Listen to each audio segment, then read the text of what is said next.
What's going on, Wolfpack Nation? Welcome to the 21st episode of Tuffy Talk. Thank y'all so much again for tuning in. Really appreciate it here. Got Layden Smith here with Making Adams. On today's episode, we actually talked with former softball player Caitlin Dent, who played with NC State from 2010 to 2013, was an outfielder for NC State. So kind of diving into her time at NC State, talking about the program and how it's developed and kind of some of her favorite times. So please make sure if you haven't already, subscribe to us by hitting the button in the bottom right-hand corner. Please follow us at Tuffy Talk Now on Twitter and Instagram, bam. And also too, make sure to like this video and check out other content if you haven't already. With that being said, let's go ahead and get this thing started.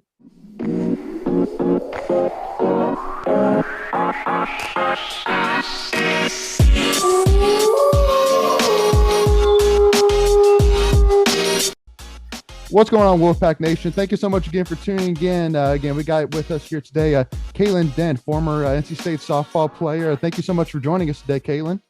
Thank you for having me. Absolutely. Well, so basically, what we're going to be doing today is, first of all, we wanted to kind of give Wolfpack Nation a chance to remind them kind of who you are, Caitlin. Also, too, we're going to, be talking a little bit. Obviously, the softball season just got over with. We're in the hot and heavy right now of the College World Series. And this full season isn't over yet, but it is, unfortunately, for NC State. But kind of want to review a little bit of thoughts and, kind of for thoughts for the program heading forward and maybe kind of how much it's progressed from even when you were there. So first, just wanted to kind of start off with just kind of asking kind of what we've asked most people that are former players, kind of, what have you been up to recently? What kind of work are you working in right now? And where are you, basically? Just kind of overall overview.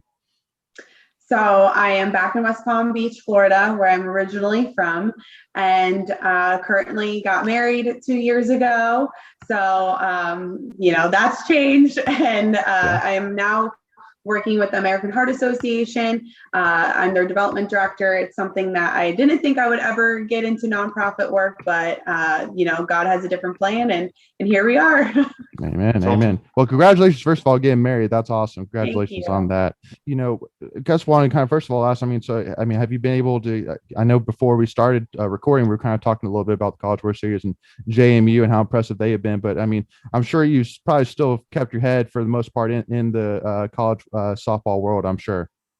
Yeah, absolutely. Especially during the World Series and super regionals and regionals. This is the time of the year that we all look forward to, and to see different teams in the World Series now and just the competition and how these girls are playing their hearts out. It's always the best part of the year to see all the fight.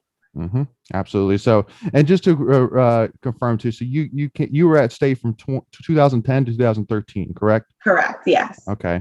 So you actually went through a coaching change. Am I correct in that? We did. It was my senior year that we inherited Coach Rychek.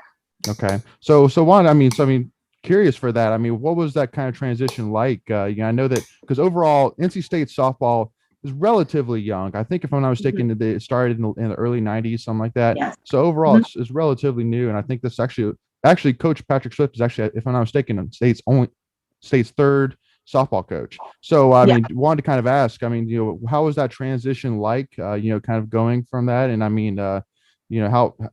how easy how tough is it to kind of take on the new style, the new coaching staff overall? What was your kind of overall view on it? Rychek was a blessing, and I loved Rychek. I would give him my life still to this day. He was just such an amazing coach. At first, when you're like, oh my gosh, we're going through a change, it's senior year. What is this going to be? This isn't the coach that recruited me. So all of those questions go in, and you wonder how they're going to be towards you, and if they're going to bring in new people and their new coaching staff and what that's going to look like. So yeah, there's a lot of questions and uncertainties, but when he came in, he was like a big teddy bear, and he just really brought the confidence up. He brought everyone together because we only had 14 girls on our team at that time. So it was very slim. And but the way that he came in, he just went to each player, lifted every person up, and he really built that confidence in us. And he showed that throughout the season. And as you can see with what happened that season, we were like the Cinderella team with only 14 girls. Emily pitched almost pretty much every single inning of that year.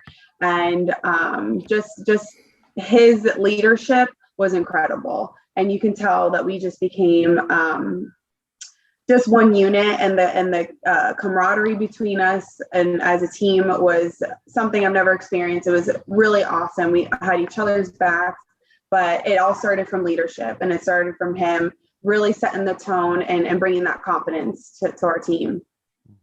Yeah, that's awesome. No. So let me ask you. So you mentioned you were at so when you started out, I'm kind of looking back at your career. You kind of seemed to have, you started when you were a sophomore. I think that's correct. So I was there freshman, but I didn't really start games fully until my sophomore year. Okay. Yes. Okay. So what was that like when you first get out there? Is it having to adjust becoming a full-time starter, and then obviously as you progressed, you were that much better. So what was that like that first year starting? First year, I was pumped. I just wanted to be in the lineup. That's all I cared about.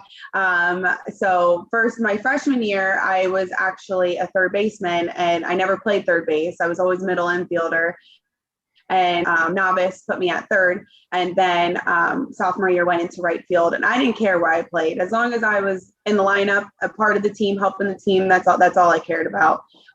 So it definitely was exciting to finally be one of the starters. You work so hard. As you come in as a freshman, everyone's good, and you have to really earn your spot. So earning that spot sophomore year was definitely a huge accomplishment. That's cool. And then you mentioned, and I was looking at kind of the following year. It says like you started that game. I think you had 51 starts. You had your second year starting. You had 4 home runs, and I did not notice you had home runs the previous seasons. Is that correct? Correct. So what was that like going through your head? You're like, holy cow, I'm like jacking these things out of the park now. Yeah. So, and then each year got more home runs. And then my senior year ended up hitting 14, which was just like incredible to me. But that's awesome. Those 4 home runs were really I was really happy about those my sophomore year. Yeah, no. But then, as you said, was able to progress and really come into my own and understand my role as a hitter, and just also, all the pitchers are so good. You start really learning yourself as a hitter and how you're approaching the game, how you're when you get into hitters counts and what you're looking for, just the mental side of the game and how you approach and get into the box every single time. But it was more the mental side that I feel helped me progress with my plate appearances. Mm-hmm. Because one of the things too, which what I think I definitely have been wanting to ask somebody, who has the background of softball. So, obviously softball is much different from baseball in terms of that. I mean, you can easily see a softball pitcher throw 100, 120 pitches and not even, blink an eye, and then could, if they wanted to play the next day. And because you see that a lot like, the College World Series is that like, with baseball, you kind of think to yourself, okay, if I can get through these pitchers and find a way to win, then I'm gonna feel a lot better, because more likely I'm not going to see them again, but with softball, it's not that way. So, I guess from a approach perspective, how does a softball player kind of approach it in terms of, well, obviously, in order for us to win against this team, and more likely a 3 or 4 game series, we got to figure this pitcher out one way or another. So, and to me, that can be either a really great feeling and I think we have an edge on this, or it could be okay, yeah, we're definitely a little bit behind the 8 ball here, and that could be a little bit frustrating for sure. Yeah, absolutely. And you're right, we could face the same pitcher all weekend and she might have our number, but it's really just studying the pitcher, studying her tendencies, studying, watching film. What did she throw in your counts? What does she throw when she gets ahead? What is her go-to pitch? And then really starting to read the spins as well, as a hitter, and knowing what those spins look like, what her rise ball looks like, what her drop ball, what her screw, curve, any of those, but really just analyzing the pitcher and watching video. That was what really helped us. Mm-hmm. Yeah, because I know, like from a football perspective, from my time in football, one of the biggest things which I tell people all the time is that, fans truly don't understand how much time just sitting in front of a video screen that these players go through on a weekly basis, hours and hours and hours of video review. So, and just like you said, basically watching these pictures and watching their tendencies, want to kind of ask, how much emphasis is there in terms of what different types of video are you watching? Are you watching, your own video? Are you watching, the pictures video? What kind of usually goes into a video review analysis from week to week? Yeah, it would be from, obviously it'd be from there would be two different videos, one from the backstop and one from the outfield. So you'd be able to see different angles of where the pitcher is throwing. And then you would watch your at-bats and then possibly somebody else that's similar to you and see how she's throwing, what she did, reviewing your bats, going back to just going through what each sequence she threw at you. And then how did you react and what could you do better? What could you change? And just really analyzing that. Yeah. Yeah, well, because I know for me, that's one of the things. I've kind of interested in is, I know that from our perspective, that's one thing we're really trying to help grow the softball following at NC State, and I think that one of the first ways to do that is help fans understand kind of what what these girls go through, and and just kind of see kind of the approach to the game as well, and just see that kind of really how much is really into it, So wanted to kind of ask you, have you been able to come back to Raleigh recently, since you left NC State? Not recently, but I did go back for Alumni Day. I would have to say like a few years ago, like right after I graduated. I think I went the next year and visited. And then one of my teammates was getting married in Raleigh. That was 2 years ago that she got married. So went back and saw, the campus then as well. But recently I haven't been able to get back. I would love to. I would love to get everyone, all the alumni together. I just miss my girls. Yeah, absolutely. So, have you been able to keep up with state baseball at all? I know that obviously, they state went through a coaching change back in 2019 to hire Coach Jennifer Patrick Swift.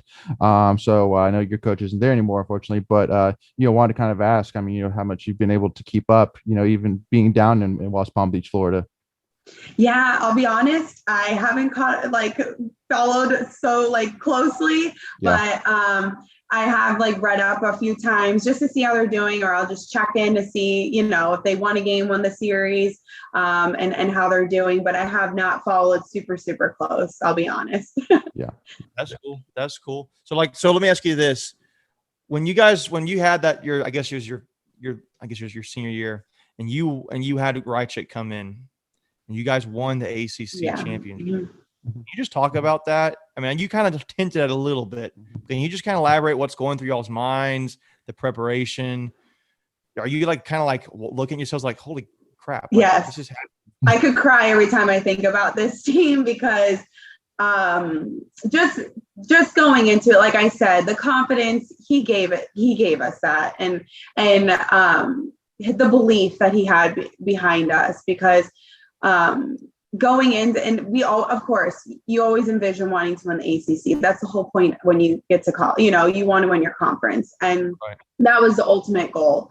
And he painted that picture for us that we were going to win. And every step, every practice, every time he communicated with us, he believed in us. And so when we finally, we're having an unbelievable season, and we get to, the conference tournament, we win that first game, and then we, win, and then we go into FSU. And that last play, I just remember, we all sprinted in and started crying, jumping, we couldn't even believe it. And for his first season with us, that's just truly incredible. And one of the best memories I will ever have for the rest of my life.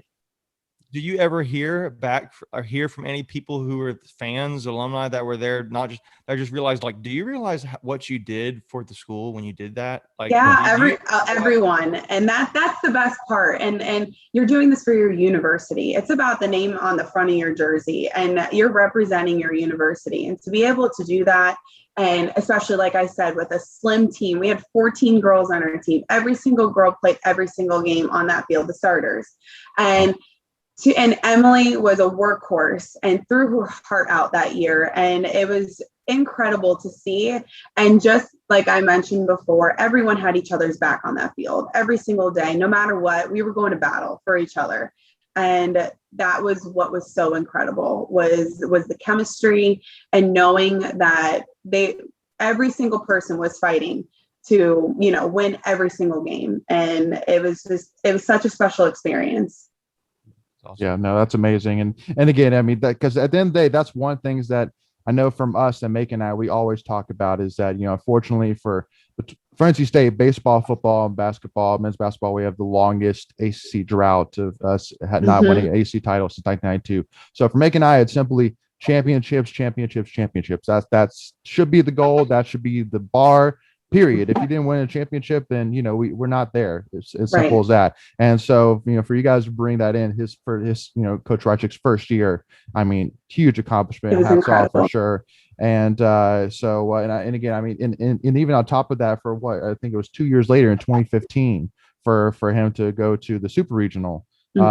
State's first super regional, that was also a huge accomplishment. So I think, and again, definitely let me know if I'm wrong on this, but I mean, for me, I mean, I definitely feel like you see the upward trajectory there with this program for sure. Just like you said, going from really only having 14 players to now, at one point, to start the season, we won 3 straight ACC series. We were second ACC in home runs. The offense is there. The excitement's there. The recruiting is definitely picking up as well.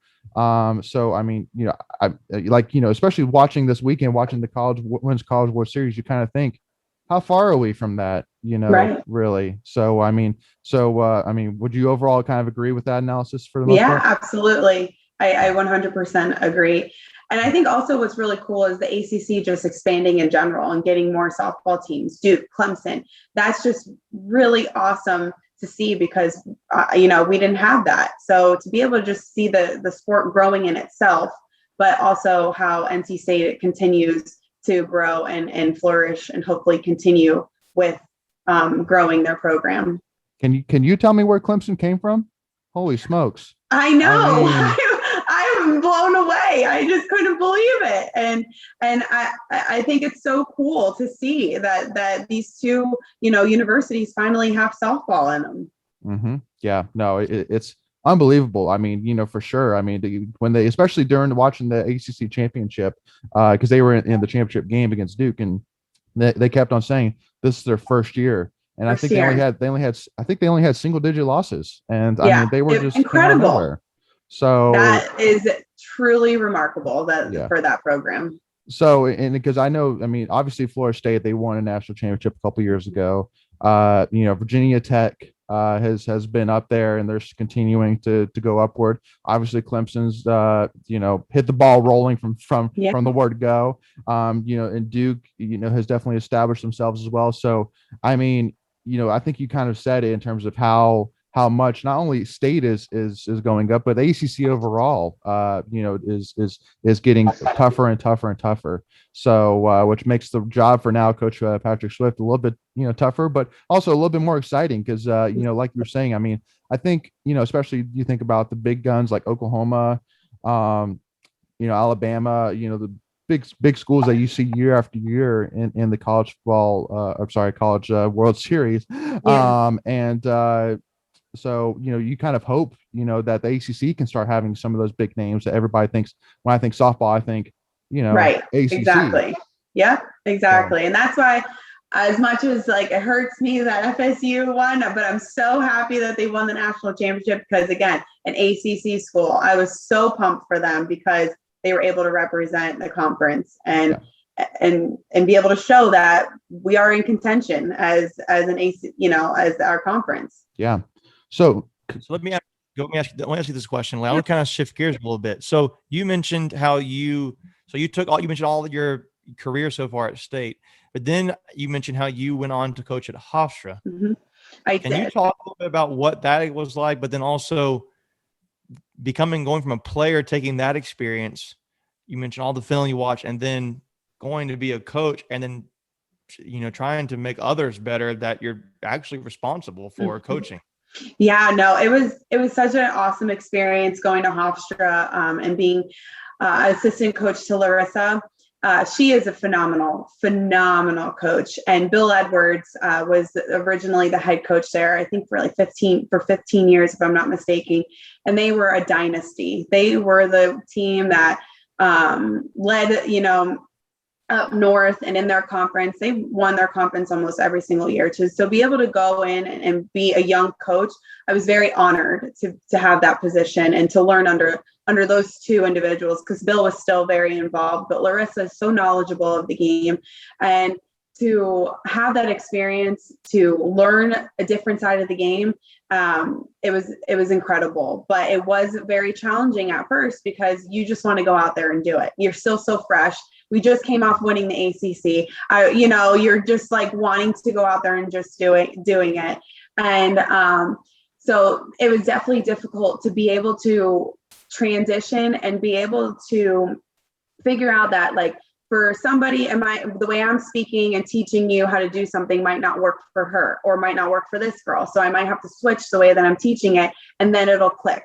So that was very different for me, to be able to break things down differently, even though it's the same thing, but saying it differently it will be able to make it work for an individual. So that was, and then also just learning the game behind like, when certain situations, she would question me, what would you do here? What would you do here? What call, would you steal here? Would you bunt here? And really challenging those. And you have to trust your instinct as a coach as well, and know, like, what are you feeling? Because just as a player, you have an instinct as a player on the field, you have an instinct as a coach. And so that was also really different for me as well. But we ended up going on and we won the conference that year. We ended up being, I think it was regional coaching staff of the year also. So that was really incredible. But yeah, it was awesome. I love those girls. Very fun to really teach them about the game and pass your knowledge along to them and see them grow and flourish and excel because of what you were able to get back to them. Yeah. Well, because I know, like, especially with coaching, one of the biggest things, which I know from my time at State as well, is that, Coach Doran football, he actually has basically in his ear, somebody talking to him from an analytics perspective, saying, if you get to this situation, then analytics show that you should do this, etc. And so, but I feel like with baseball and softball, from that perspective, it's simply, you're a genius, or what the heck were you thinking? Like, if you bunted here and it didn't work, what the heck were you thinking? Or if you did, then, oh, you're a genius. What a genius move there. So, because there is no, like, it's not like 4th and 2, like you have to get 2 yards. It's, the base path is always the same no matter what situation you're in. So it really just comes down, just like you said, the kind of the gut instinct perspective. So yeah. So, overall, do you feel that, that there's a future for you with the from the coaching world, really? I know obviously you've been working with the American Heart Association, but, just wanted to kind of see what the future is for you, if you had anything in mind for that. I loved coaching. It was something, that definitely lit my fire and I was very passionate about, but I don't know if I would. It's going back into it, and you're married to the game. So it was more of like, do I want to be married to the game, now, or do I want to go experience something else, but still know that this was something I always loved and, to be a part of. And, of course, eventually want to have kids, and I'll be able to pass it on to them, when hopefully, God willing, they'll play softball or baseball or athletics, and they're going to play softball or be able to pass it on to them. So, but yeah, it was, I definitely battled with going back and coaching, but I think, right now I'm happy with where I'm at. That's So cool. I can tell you, we've talked to a few different, former athletes, different sports, football. I can think of one guy in particular. He was just talking about, honestly, I'm good. Like, I'm just good at not playing sports. It's God's kind of led him somewhere else in life, and he's good wherever that is. Yeah. And that's nothing. So it's just kind of like you just look back and it's great memories. Yeah. And you love the game, but you just realize there's just kind of more for me in life, and that's cool. And then some people, they want to just live and breathe softball, live and breathe football, and that's great. It's just different people, and that's awesome. I think it takes a level of maturity to be able to say that too. Yeah, it was hard. Absolutely. So, because I mean, one of the things too, which I know for when we kind of talk about coaching is so our coach now, Coach Jennifer Patrick Swift. So one moment this season which really kind of sold me on her, and I know for those State fans who haven't seen this moment, we'll make sure to have the link to it in our description. But so it was State was playing Georgia Tech, and this was earlier in the season. And we were down, I think it was either 2 or 3 runs. It was I think it was a top or the bottom of 7th or something like that. But bases loaded for Georgia Tech, and Sydney Nestor is pitching, and there was a call on a ball that was called a ball which was borderline, and that caused a full count. Well, the next pitch, Georgia Tech hits the ball, home run, grand slam. And you can see in the clip in the bottom right, so make sure you don't miss this, you can actually see Coach Patrick Swift actually leaving the dugout before the ball is even left the field. And she goes to the ump and just lets him have it. And for me, the biggest thing I think about is not necessarily that she's frustrated at the officiating, which obviously, I mean, you watch that pitch, you go, okay, probably should have gotten that one. But I mean, at this point, Sydney Nestor's thrown, I think, like 100, 120, 130 pitches. She's thrown a full game. And so that when she went out, I didn't really look at it as, oh, she's going up to show up the officiating. She's going to stick up for her pitcher, who obviously has played her heart out. And so for me, that really sold me that, okay, I mean, it's obvious to me here that again, I mean, she's willing to do whatever it takes for her players. Yeah, absolutely. Exactly. She's a players coach, and she's going to go to bat for you and have your back no matter what. And I thought that was, like you said, I thought it was pretty awesome for her to go out there and stick up for her as well, because it's a one pitch change the game. If you call that a strike, innings over, they're out, it's over. Yeah. But just because of that one pitch, that one call, it was a grand slam and lost them the game. So it all comes down to those inches, those one calls that could be game changers. And to see her to really go out there and fight was really impressive. Yeah. So you mentioned we're talking about grand slams here. I was looking up before we were watching the game. I remember I think I looked at the date, April 13th, 2013, on your senior day. Oh, yeah. You hit a grand slam against Carolina. I hit a walk-off home run against Walk-off, too. On my senior day. Yeah, I forgot about that one. Love that. Was probably one of the other best moments of my career. Definitely. I don't know. It's hard to smile when you talk about it. Yeah, if I could cry again, I could cry for that moment too. It was so surreal, so special. We were in extra innings, and it was runners on first and third, 8th inning, and I just remember going back to Rychek. I could again cry for him because I just love him so much. He kept it so calm, cool, and collected. He came right up to me. He said, we had a saying, hit 6 line drives every time he would throw BP to us. And it was a little thing that we had. And he said, hit a line drive. That's it. That's all you got to do. I believe in you. And that's all he needed to say. And it was, you're in the zone, don't even know what was going on around me. And, it goes over the fence. And if you watch the video, I went nuts. I just wanted to get home as fast as possible to my teammates because I just wanted to hug them. I just was so excited. And then Renata actually hit a walk-off the next day to win the series. So it was pretty incredible, such a special moment. And I will always remember You just that. talked about grand slams, and I had to bring that up. Yeah, no, it was very special. Great memory. Yeah. And so, because, one thing too, which, I wanted to kind of ask just to kind of learn a little bit more about the softball world, really. So after college softball, I know there's like a USA softball team. But like, so, I mean, what avenues are there for softball after the college softball world? Yeah, there is a pro league. If I'm not mistaken, there's only 4 teams. They might have added another one, but yeah, they only play each other. So that's the one thing that I would love to be able to see grow. And when I graduated, the USA team, there was no Olympics at that time, and they took softball out, but now softball's back in. So it is really awesome. That's like the next goal for girls, is to get on that USA team. But yeah, there is a pro league. I just would love to see it grow and be something bigger, because as you can see with the World Series, it's growing. People are watching it and people are caring about this sport. And I would love to see it grow bigger in the pro world.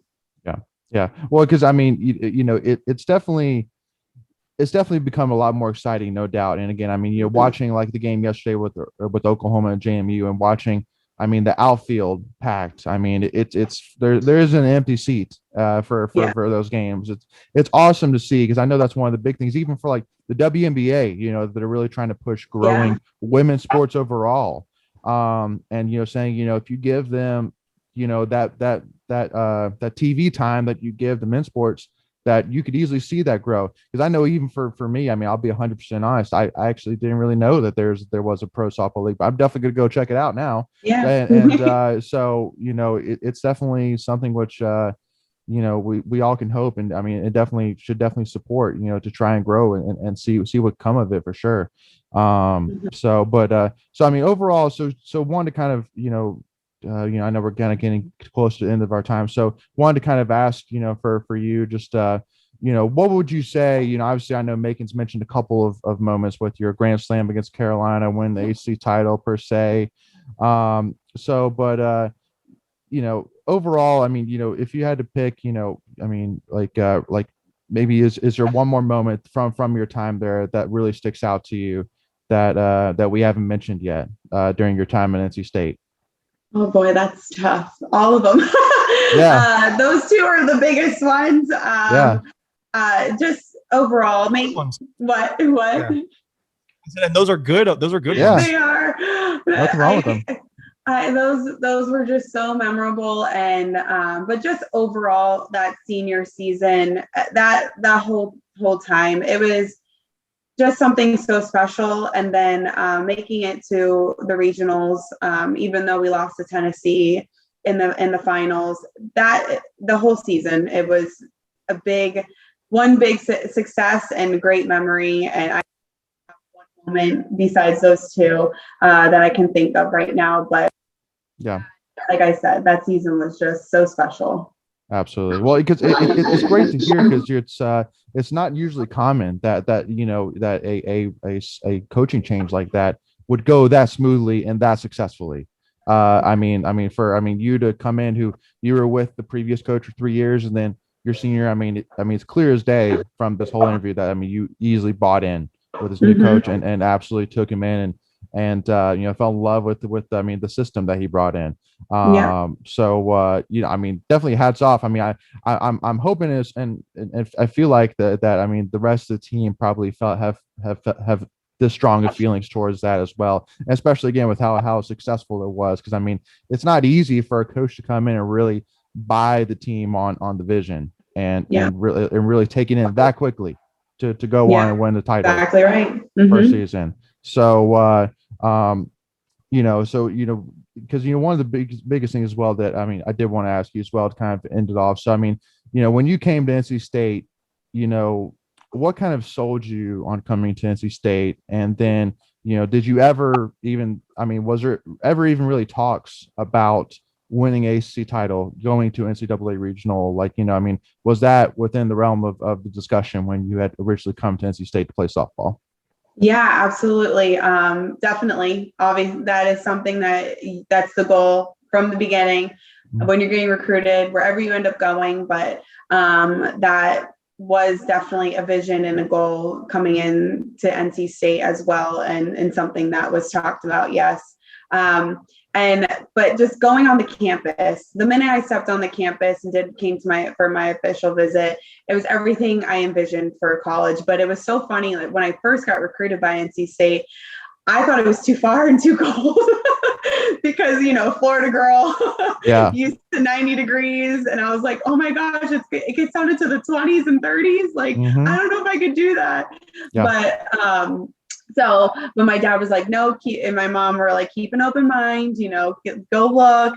And they were right. It was everything, the brick, the tradition, everything about the campus was what I loved and what I wanted in a college. And then of course meeting the girls, and then Coach Novice, they were so wonderful and welcoming. So they just took me in right away. So yeah.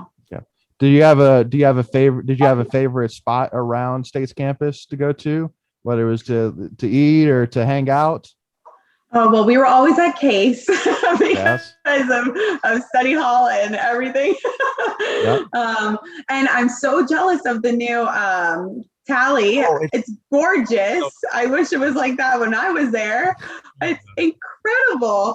But yeah, we were always in Tally too. So those were our two spots. Yeah. Well, definitely need to come check it out. Let me ask, would you take Bojangles or Cookout first? Oh, that's tough. Cookout probably because of their milkshakes. Okay. So then what's your go-to meal at Cookout? What were the fritters? What were they called? The corn fritters?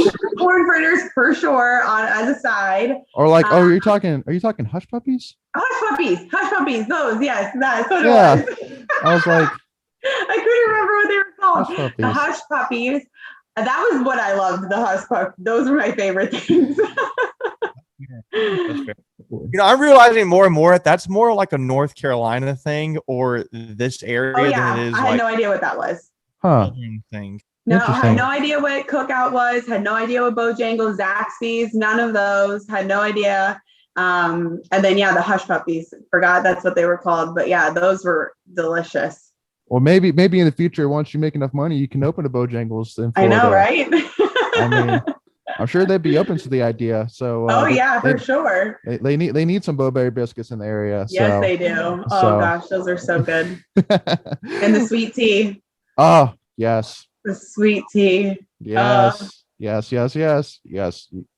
You're my favorite interview yet, Caitlin. That's for sure. Perfect. Well, thank you so much, Caitlin, for your time. Really do appreciate it, and definitely hope to see you back at State here soon, and see you back at the stadium, supporting the pack, and definitely hope to see a lot of Wolfpack Nation there as well. So thank you so much again for joining us. Same here. I hope to get back soon, and thank you for having me. It's been a pleasure. All right, Wolfpack Nation. Hope y'all enjoyed that interview with Caitlin. It was great speaking with her, and again, really diving into her time in NC State and talking about, how unique it is that she was able, her and the team were able to buy in so quickly to the new coaching staff and really pay dividends for that with the championship. Making, I don't know if you really kind of had any other kind of really highlights for me, but that was a huge highlight for me for that interview. No, I just thought it was cool. You could see, I thought she had a, kind of joking, like kind of great personality. I thought you could see the love she had for her teammates and her coach when she had Rychik. I mean, she kept saying how she could cry for her coach. She could cry for her girls. She kept saying because how much she loved them and cared for them. And thought that was really neat. That kind of made an impression on me, how much that sisterhood, I guess, they had. Yep, absolutely. So thank you all so much again for tuning in. Please make sure, if you haven't already, subscribe to us by hitting the button in the bottom right hand corner. Please like this video if you enjoyed it. Check out other content if you haven't seen our other episodes, our other great NC State content. And please also make sure as well to follow us at Tuffy Talk Now on Twitter or Instagram. And also too, if you have any interest as well, any Tuffy Talk hats, make sure to reach out to us. We have a lot of exciting stuff in the works for Tuffy Talk, and definitely make sure to stick around and make sure to follow us so you don't miss any of it. So thank you all so much again for tuning in. Make sure to join with us here later this week. Actually, we're going to be rolling out another episode since we weren't able to put out one last week. So definitely tune in, and thank you all so much, and stay safe and go Pack.